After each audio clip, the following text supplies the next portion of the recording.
మత్తయి సువార్త 15వ అధ్యాయంలో 21 నుండి 28 వరకు మనం చూస్తే అక్కడ కానాను స్త్రీ మనకు కనబడుతుంది. అంటే స్త్రీల గురించి ఈరోజు మనం ధ్యానిస్తున్నటువంటి శుభ సమయంలో ఈ కానాను స్త్రీ మనందరికీ కూడా ఒక ఆదర్శవంతురాలు. ఎందుకు అంటే ఆ స్త్రీ ప్రభు దగ్గరికి రావడము మనం అక్కడ చూస్తున్నాము. యేసు అంతటా పర్యటిస్తూ ఉన్నటువంటి సమయంలో ఈ తూరు సీదోను వాసుల ప్రాంతాలకు యేసు ప్రభువు వెళ్ళాడు. ఈ తూరు సీదోను అటువంటి ప్రాంతము అన్యులు నివసించేటువంటి ప్రాంతము. అయితే యేసు ప్రభువు శిష్యులు కూడా ఆ ప్రాంతానికి వెళ్ళినప్పుడు, అంటే యేసు ప్రభు శిష్యులేమో యూదులు, వీరేమో అన్యులై ఉన్నారు. కాబట్టి యూదులు తూరు సీదోను ప్రజలు మాట్లాడుకునే వాళ్ళు కాదు. యూదులు తూరు సీదోను వాసుల ప్రజలను తక్కువ చూపు చూసేవాళ్ళు, హీనంగా చూసేటువంటి వాళ్ళు. అయితే యేసు ప్రభు శిష్యులు అక్కడికి వెళ్ళినప్పుడు అక్కడ ఈ స్త్రీ వచ్చి యేసు ప్రభు దగ్గర కేకలు వేస్తూ ఆమె దేవుని దగ్గర మొరపెట్టడము మనం అక్కడ చూస్తున్నాం. కేకలు వేస్తుంది. కేకలు ఎప్పుడు వేస్తారు? కేకలు ఎవరు వేస్తారు అంటే దూరంగా ఒక వ్యక్తి ఉన్నప్పుడు మనము ఆ వ్యక్తికి వినబడాలి అని మనము కేకలు వేస్తాం.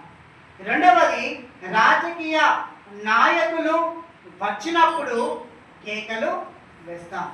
మూడవది, ఏదైనా విజయము సాధించినప్పుడు కేకలు మనము వేస్తాము. ఇక్కడ ఈ యొక్క కానాను స్త్రీ కేకలు వేస్తుంది. ఎందుకు ఆ కేకలు? ఏ కేకలు అంటే ఆపదలో ఉండేటువంటి ఆ యొక్క కేకలు వేస్తూ ఉండగా అక్కడ శిష్యులు అక్కడ ఉన్నారు. శిష్యులు ఉండి అక్కడ ఏమంటున్నారు? ప్రభువా, ఈమె కేకలు వేస్తుంది, పంపివేయి అని చెప్పేసి అంటున్నారు. అంటే మరి ఒకటి కూడా అక్కడ యూదులలో ఈ యొక్క తూరు సీదోనులో ఏమిటి అంటే యూదులు మరియు తూరు సీదోనుల వాసులు మాట్లాడుకోరు. మళ్ళీ అందులో పురుషుడు స్త్రీ అసలే మాట్లాడుకోరు. కానీ యూదుడైన యేసు ప్రభువు, తూరు సీదోను అయిన స్త్రీ ఇక్కడ వీరు మాట్లాడుకోవడానికి అనగా యేసు ప్రభు దగ్గరికి వచ్చి ఆమె అడుగుతుండగా శిష్యులు ఏమంటున్నారు? ఈమెను పంపివేయండి, ఈమె మన వెంబడి పడి అరుస్తూ ఉన్నది, కేకలు వేస్తుంది, ప్రభువా ఈమెను పంపివేయండి అని చెప్పేసి ఆయన అంటుండగా ఆ స్త్రీ ఏమంటుంది? దావీదు కుమారుడా, నన్ను కరుణించుము అని చెప్పేసి దేవుని దగ్గర ప్రార్థన చేస్తూ ఉంది.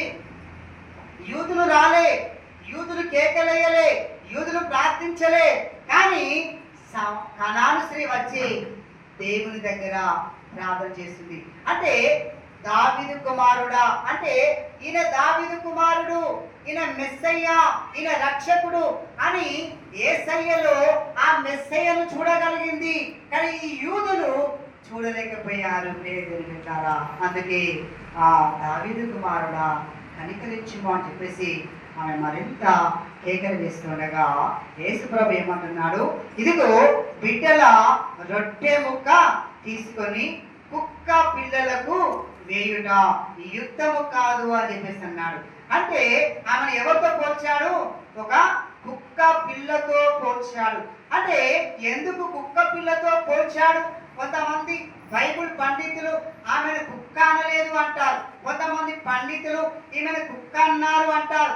అవును, యేసు ప్రభువు ఆమెను కుక్కతోనే పోల్చాడు.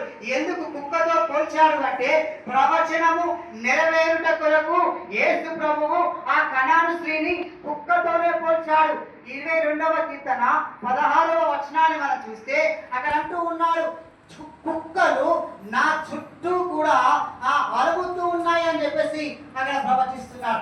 ఈ ప్రవచనం యొక్క నెరవేర్పు కొరకే ఈ కానాను స్త్రీ వచ్చి అరుస్తా ఉంది, కేకలు వేస్తుంది ప్రియమైనటువంటి దేవుని బిడ్డలు. అందుకే ఈమెను యేసు ప్రభు కుక్కతో పోల్చాడు. అయినా అంటే ఎందుకు కుక్కతో పోల్చాడు అంటే యేసయ్య ఆమెను